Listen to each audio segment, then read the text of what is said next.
One more step and I'll do it. I swear to God, I'll end this. The man's hands tremble, but the knife at the woman's throat is steady. Officers hold their breath behind the barricades, shields up, fingers tight on triggers. And then, from the edge of the crowd, an old man steps forward, quiet, bare hands, steady eyes, no badge, no command, no weapon. He doesn't shout. He doesn't plead. He looks at the man and speaks one word, Palehorse. And the hostage taker, his eyes widen, his knife falls. He collapses to his knees, sobbing. No one knew what had just happened, not yet, because the truth, the kind buried beneath classified ink, was only beginning to resurface. The people of Farage called him Mr. Eli. No last name needed, just Eli. He lived in a modest, single-story house tucked between the edge of the park and the back fence of an aging strip mall, just down the road from the old supermarket where it all happened. Every morning, Eli Trent walked the same path. He took his time, never in a rush. A faded brown coat draped over his shoulders, and an old German shepherd trotted beside him, limping slightly from age or maybe from some shared story they never told. At the corner near 3rd and Maple, he'd stop to feed a few pigeons. Then he'd walk down to the shelter behind St. Jude's and leave a bag of supplies, sandwiches, wool socks, sometimes handwritten notes folded into the wrapping. He never stayed long, never waited for thanks, just nodded, a simple tilt of the head, and kept moving. To most people in Farage, he was a harmless presence, one of those quiet old-timers who seem to exist in every small town, keeps to himself, doesn't cause trouble, and somehow knows everyone's name even though no one remembers telling him. The kind of man who always knew when to hold a door open and exactly when to let it close behind him. He rarely spoke, but when he did, people listened. Not because he was loud, but because when Eli Trent looked at you, it felt like he saw more than what was in front of him. Some thought he was a retired teacher. Others guessed he used to be a mechanic, or maybe an old park ranger. A few whispered he was probably military, judging by his posture, always upright, always composed, even when doing something as ordinary as tying his boot. But that was where the speculation stopped, because Eli didn't invite questions, and no one ever pried. He had that quiet aura that made people instinctively respect the silence he kept. Kids liked him. They said he never talked down to them. Sometimes he'd tie a balloon animal for a crying toddler in the park, or toss a stick extra far for someone else's dog. Teenagers said he gave the best advice without ever giving advice. Adults said he made you feel like your problems were small, but not in a way that dismissed them. More like he'd seen worse, much worse, and survived it. The clerks at the grocery store liked him too. He always greeted them by name, never carried a phone, still paid in cash, exact change if he could. The young man at the register once joked, "You've got the eyes of someone who's seen things, Mr. Eli." Eli smiled gently, replying, "Then let's both hope you never have to." He never bragged, never raised his voice, but somehow when he was near, even the loudest people lowered theirs. Because there was something about Eli, something old but not just in years, something buried but not forgotten. People assumed he was just another aging veteran trying to live out his days in peace. And maybe that was true, but what no one in town knew was that Eli Trent hadn't come to Farage to disappear. He'd come because of a promise, and because one day someone would need him to remember the things he'd spent a lifetime trying to forget. It began just after 4:01 p.m., a routine Tuesday. The supermarket was busy but not packed. A few after-school teens hovered around the snack aisle. A mother cradled her baby while picking out vegetables. The cashier scanned items to the soft hum of music and receipt printers. Then came the scream, and everything changed. At register 4, a man, disheveled, mid-30s, eyes bloodshot and darting, lunged at a young woman waiting in line. He grabbed her by the hair and yanked her close, pressing a silver hunting knife against the side of her throat. Chaos erupted. People screamed and fled. A shopping cart tipped, cans spilled across the tile. One man tried to intervene and was kicked hard in the ribs for his effort. Within minutes, the store was surrounded by police. Through the glass windows, officers could see him holding the woman tightly, his grip trembling but dangerously firm. His other hand pressed the knife just beneath her jawline. Inside, the man muttered to himself, low at first, then louder as the store went silent. The hostage was crying quietly, but she barely moved. Not a flinch. She could feel the edge of the blade breathe with every tremor in his hands. Outside, a crisis negotiator began the protocol. Calm voice, repetition. Sir, my name is Officer Ramsey. We don't want anyone hurt. We just want to talk. You don't know anything, the man screamed, voice cracking. None of you do. Through the security system's remaining audio feed, the words came in fragments, confused, erratic. They left us out there, alone. 6 days.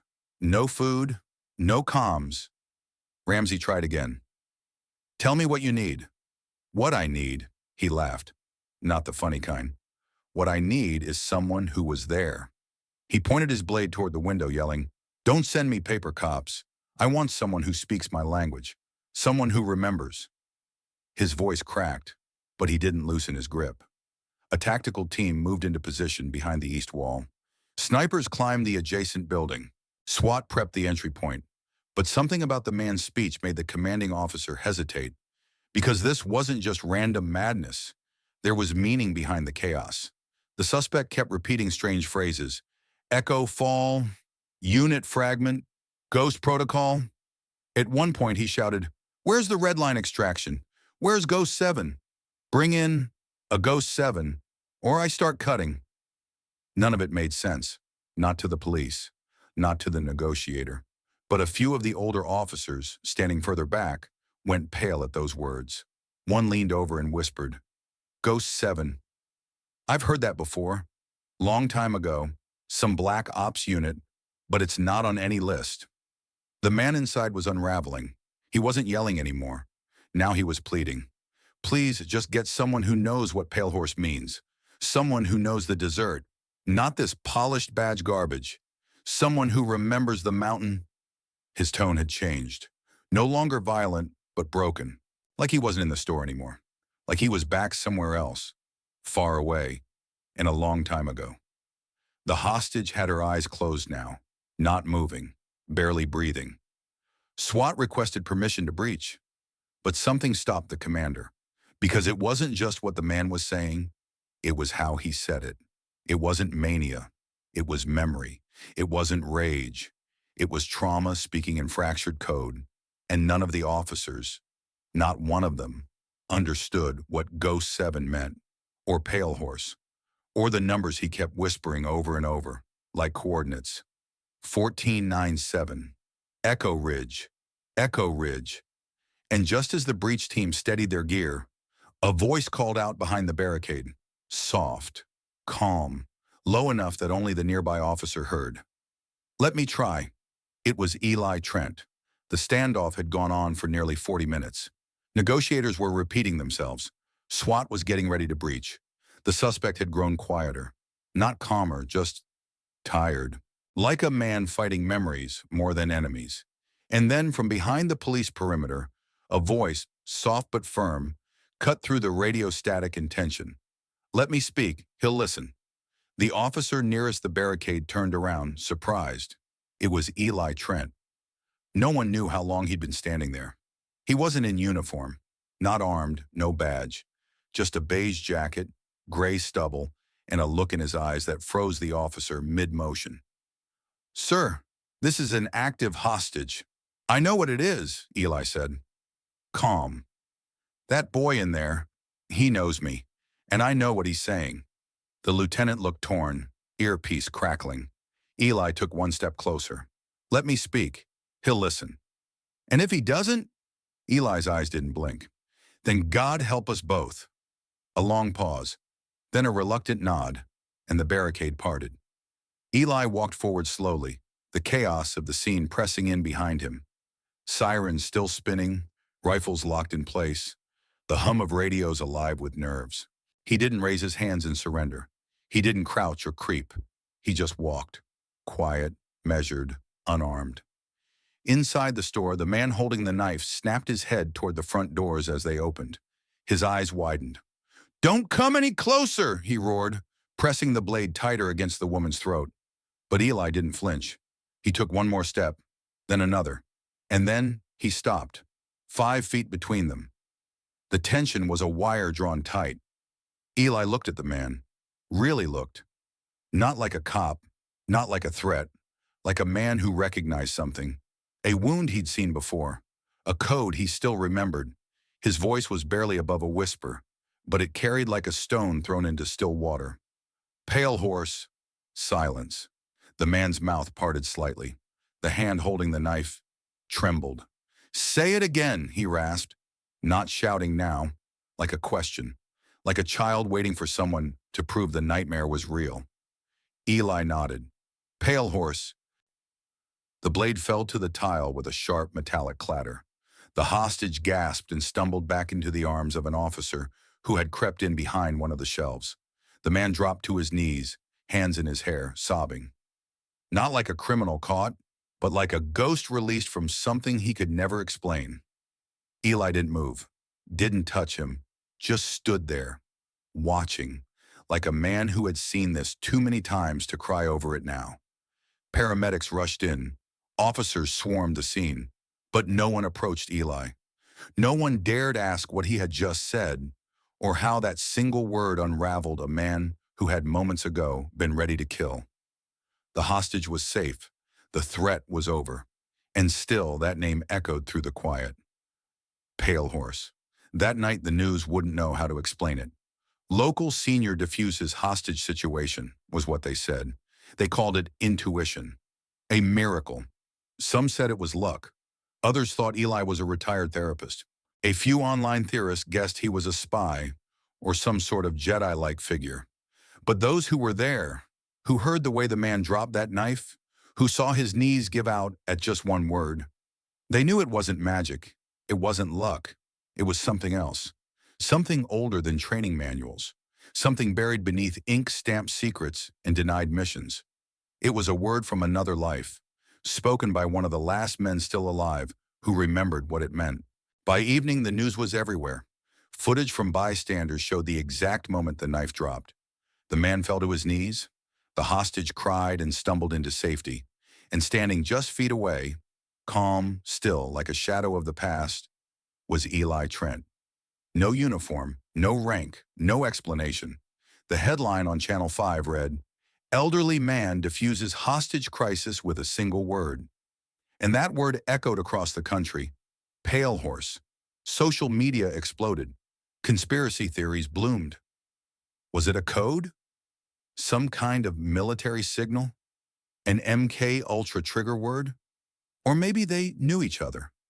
The local police held a press conference, but they had no answers. Sheriff Brody was honest. "We don't know what the word meant, but it worked. And thanks to Mr. Trent, nobody got hurt."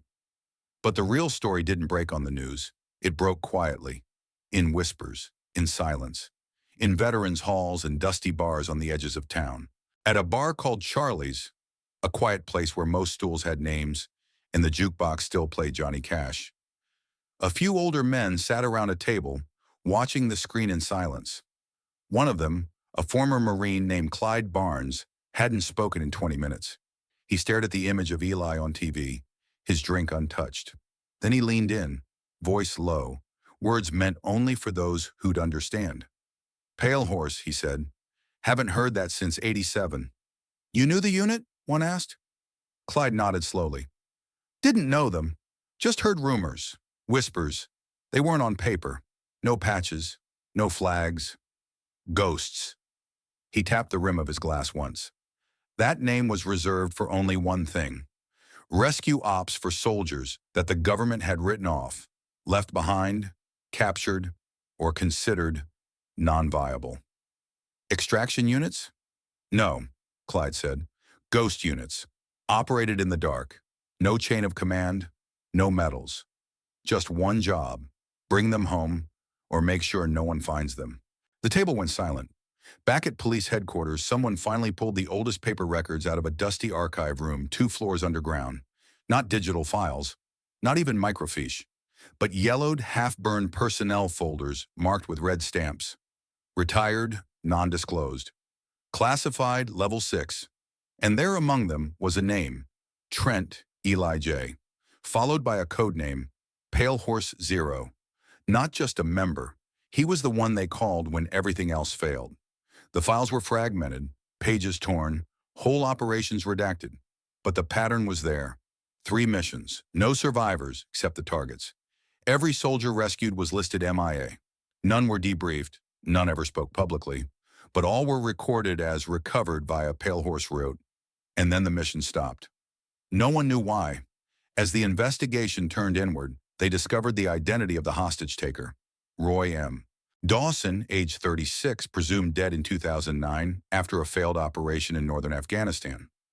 Roy had been a young corporal then, assigned to a recon unit that vanished after a communications blackout. The official report labeled them KIA, no remains recovered. The mission was never acknowledged publicly. Unofficial whispers suggested one survivor might have escaped. Broken, unaccounted for, carrying memories too dangerous to declassify. Now all those questions had a face. A trembling man in a grocery store. A lost soldier still trapped in a war no one believed he fought. The truth was beginning to form. Not fully, but enough for those who knew where to look. Roy Dawson wasn't a villain. He was a ghost. A leftover piece of a war the world had moved on from. And Eli Trent. He wasn't just a man who happened to be nearby. He was the last voice from a world Roy had been begging to return to. Not for revenge, not even for justice. Just to be remembered. Just to hear someone say the name that proved he hadn't imagined it all. Palehorse. It wasn't a code. It was a promise. And Eli had kept it. 30 years ago, somewhere in the forests of Eastern Europe. It was cold. Too cold for May. Eli Trent stood near the edge of a narrow ravine, scanning the treetops through a foggy pair of night vision goggles. Behind him, 7 men moved like shadows. Camo-blacked faces, zero comm chatter, zero sound. They were known only as Palehorse Unit. Their mission? Extract 2 captured operatives believed to be held in a hidden bunker beneath a Soviet-era outpost. Officially, the mission didn't exist. Unofficially, it was their third like this. High risk, no backup, no questions. The trees were too quiet, the kind of quiet that made veterans uneasy. Eli raised a fist. They stopped moving. 1 second passed, then 2. And then the night shattered. The explosion hit from the left. 2 men down before anyone saw the tripwire. Gunfire sprayed from the ridge. Muzzle flashes lit the tree line like strobe lights from hell. Eli returned fire instinctively, barking orders that no one else could hear, because the enemy had jammed their comms. 5 minutes in, the team was down to 4. 2 wounded, 2 unaccounted for, including Roy Dawson, the youngest in the unit. Eli fought like a machine, precise, brutal, unshaken. He carried 1 man out on his back, dragged another by the vest, dodging bullets in blind terrain. The forest was chaos, smoke, screams, static. By dawn, they reached the extraction zone, but the helicopter came late, and when it did, only 4 boarded. Roy was gone. 2 weeks later, the report was written.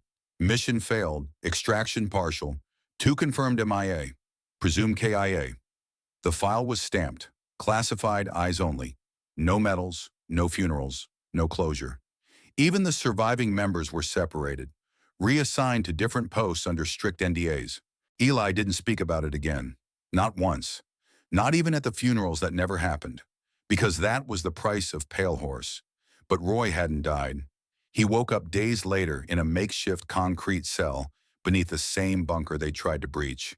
He was starved, beaten, interrogated by mercenaries who spoke just enough English to ask the same question over and over. Who sent you? What's Palehorse? What do they know? He held out for weeks, maybe months. Time was fluid in the dark. Then they moved him. Then again. He was a ghost with no name, no voice, and no one looking for him. By the time he escaped, nearly 5 years later, he was no longer the 23-year-old kid who once admired Eli Trent like a father. He was broken, ribs never set right, vision in one eye permanently damaged, memories fragmented, one and poisoned. Roy came home to silence.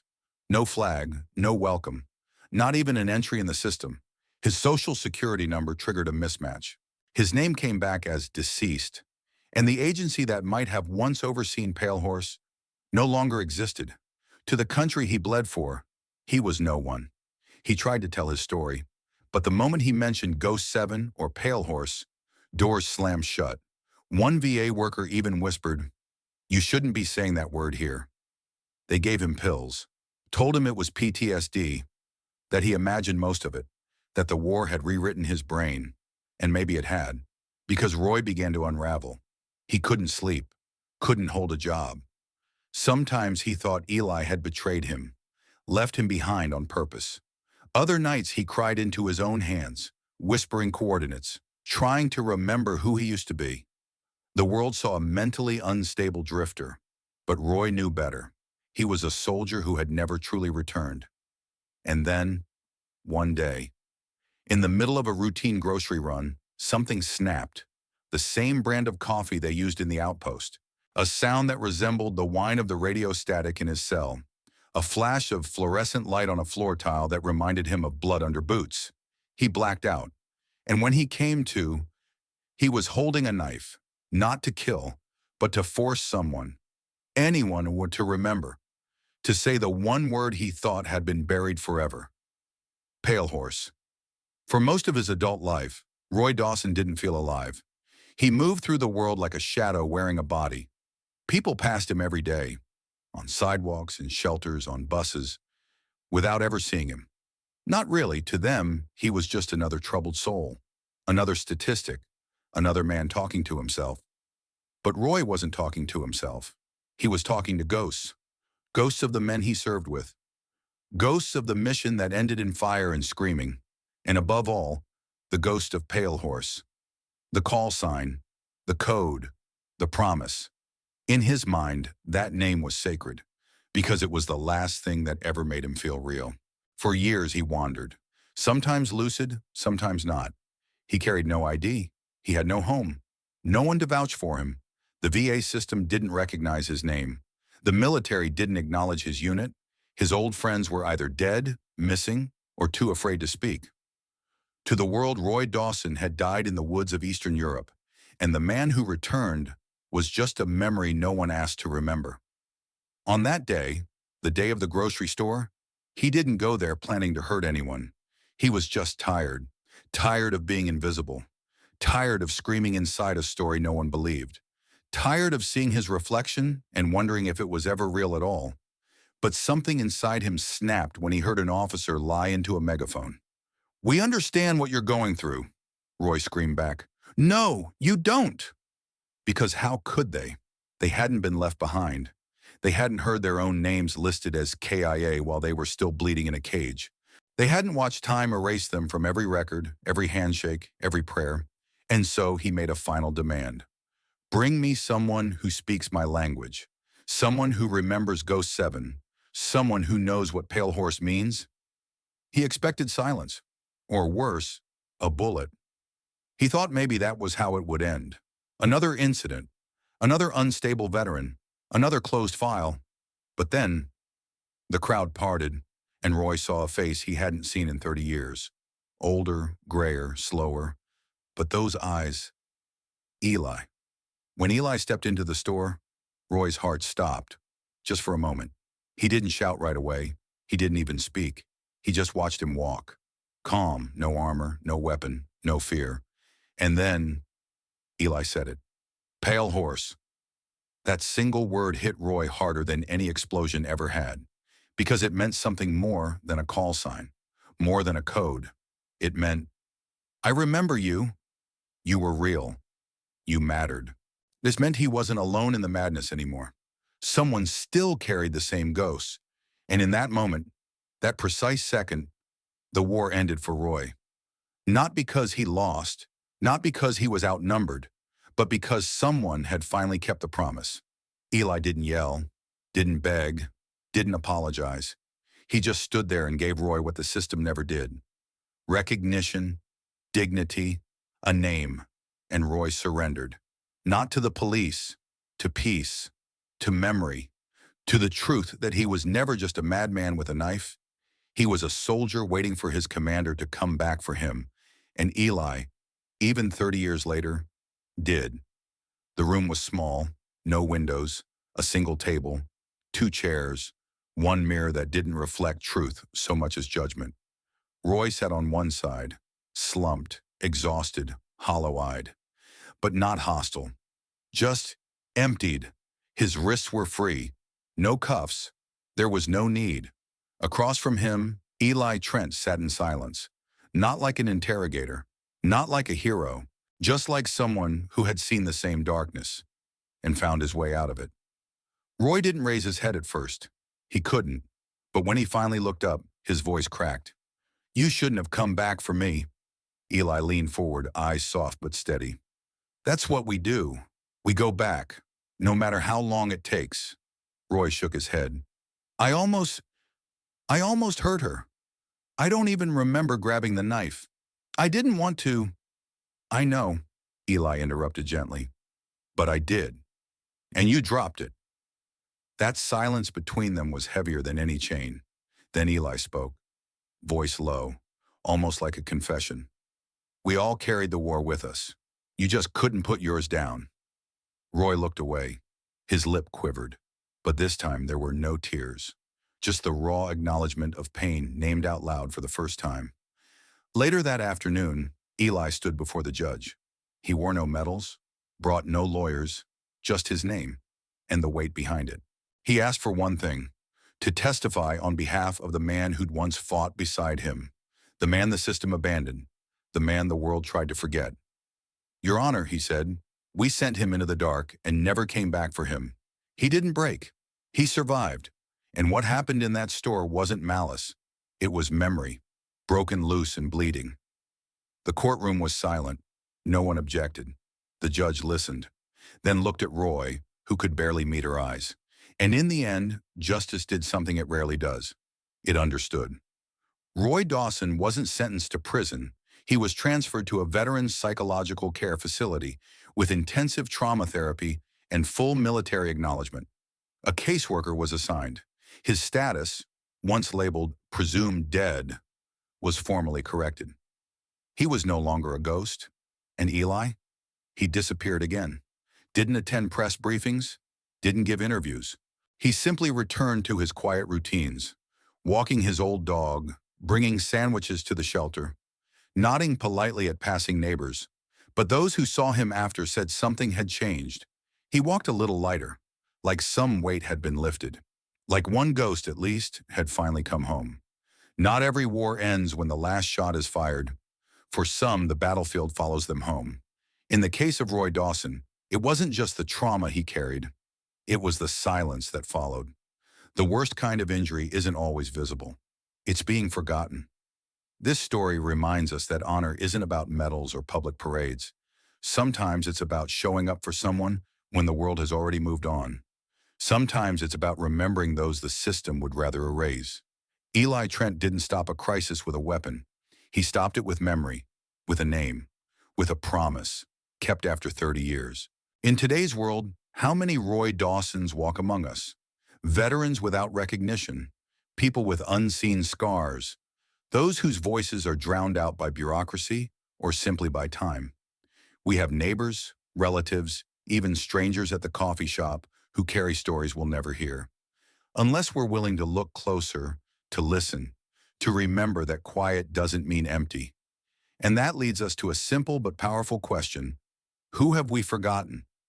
Who's out there still waiting for someone to say, "You mattered, I remember"? Now I'd love to hear from you.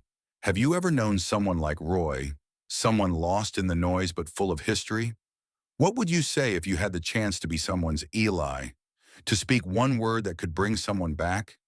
Let's honor those voices together, even if they've fallen silent. If this story moved you or made you pause and think, please comment below. I read every message, and sometimes your comment is what reminds someone else that they're not alone. Thank you for staying with me through this story. If you believe more people should hear stories like this, about sacrifice, memory, and quiet heroism, please consider subscribing to the channel, giving this video a like, and sharing it with someone who needs it. Because sometimes the smallest word can save a life. And sometimes the person you pass on the street isn't lost. They're just waiting to be remembered.